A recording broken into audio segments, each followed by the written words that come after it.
ಉದ್ಯಾವರ ಗ್ರಾಮ ಪಂಚಾಯತ್ ವ್ಯಾಪ್ತಿಯ ಪಾಪನಾಶಿನಿ ನದಿ ತೀರದಲ್ಲಿ ಕಾರ್ಯನಿರ್ವಹಿಸುತ್ತಿರುವ ಖಾಸಗಿ ಹಂದಿ ಸಾಕಾಣಿಕೆ ಘಟಕದ ವಿರುದ್ಧ ಸ್ಥಳೀಯ ಗ್ರಾಮಸ್ಥರು ಅಸಮಾಧಾನ ವ್ಯಕ್ತಪಡಿಸಿದ ಘಟನೆ ಬೆಳಕಿಗೆ ಬಂದಿದೆ. ಹಂದಿ ಫಾರ್ಮ್ನಿಂದ ಹೊರಬರುವ ತ್ಯಾಜ್ಯವನ್ನ ದೊಡ್ಡ ಕೊಳವೆಯ ಮೂಲಕ ನೇರವಾಗಿ ಪಾಪನಾಶಿನಿ ನದಿಗೆ ಬಿಡಲಾಗುತ್ತಿತ್ತು ಎಂಬ ಆರೋಪ ಕೇಳಿಬಂದಿದೆ. ಇದರಿಂದಾಗಿ ನದಿ ನೀರು ಮಾಲಿನ್ಯಗೊಂಡು ಸುತ್ತಮುತ್ತಲಿನ ಪ್ರದೇಶದಲ್ಲಿ ರೋಗ ಹರಡುವ ಭೀತಿ ಉಂಟಾಗಿತ್ತು ಎಂದು ಗ್ರಾಮಸ್ಥರು ತಿಳಿಸಿದ್ದಾರೆ. ಈ ಕುರಿತು ಮನವಿ ಸಲ್ಲಿಸಿದ ಗ್ರಾಮಸ್ಥರ ದೂರಿಗೆ ಸ್ಪಂದಿಸಿದ ಉದ್ಯಾವರ ಗ್ರಾಮ ಪಂಚಾಯತ್ ಅಧಿಕಾರಿಗಳು ತಕ್ಷಣವೇ ಸ್ಥಳಕ್ಕೆ ಭೇಟಿ ನೀಡಿ ಪರಿಶೀಲನೆಯನ್ನು ನಡೆಸಿದ್ದಾರೆ.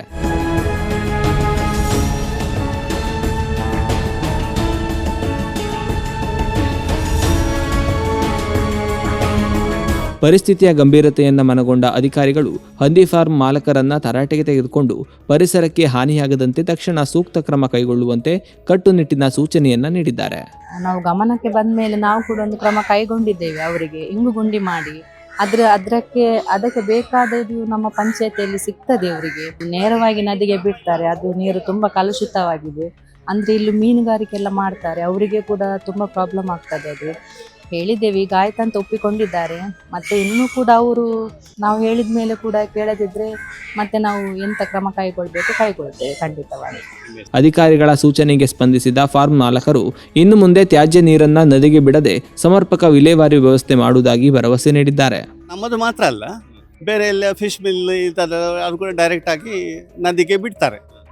ಆದರೆ ಈಗ ನಮ್ಮ ಚಿಕ್ಕ ವ್ಯವಹಾರ ಆದುದರಿಂದ ನಮಗೆ ಮಾತ್ರ ಒಂದು ಅಟ್ಯಾಕ್ ಮಾಡಿದ ಹಾಗೆ ಆಗ್ತದೆ.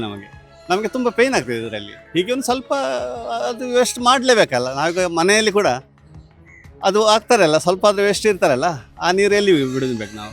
ನಮಗೆ ಒಂದು ಎಂತ ಹೇಳ್ತಾರೆ, ಸೇಫ್ಟಿ ಟ್ಯಾಂಕ್ ಹಾಗೆ ಮಾಡಲಿಕ್ಕೆ ಒಂದು ಉಪಕಾರ ಮಾಡಿದರೆ, ಹೆಲ್ಪ್ ಮಾಡಿದರೆ ಒಳ್ಳೆಯದು. ನಾವು ಕೂಡ ಸಹಕಾರ ಕೊಡ್ತೇವೆ.